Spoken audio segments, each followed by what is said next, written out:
Walter Theodore Rollins was born on Sunday, September 7th, 1930, 5 blocks up from the Tree of Hope and half a block east of the Boulevard of Dreams.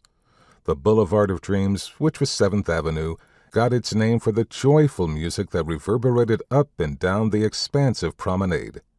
Every Saturday at midnight, a few blocks from where Sonny was born, at 142nd Street and Lenox Avenue, the Duke Ellington Orchestra was broadcast nationwide from the segregated Cotton Club, thousands of miles across the color line, where for 1 hour a week Harlem's beating heart was also the nation's.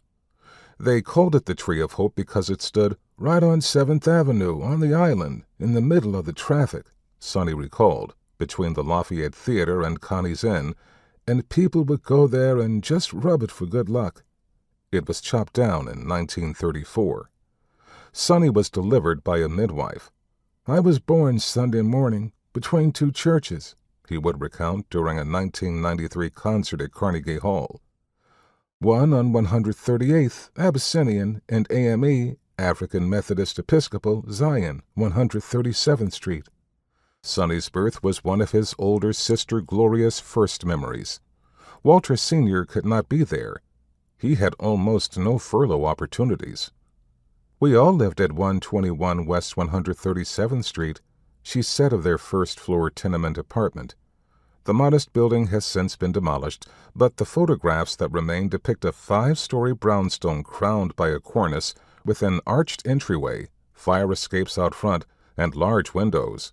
Cars parked up and down the block, and people gathered on the front stoop.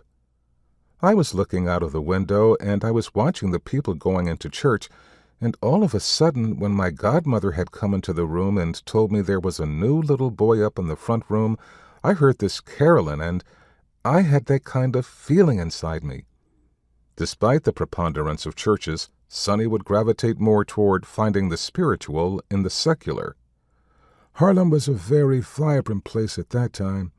There was a lot of music, a lot of clubs, a lot of speakeasies, after-hours clubs," Sonny said.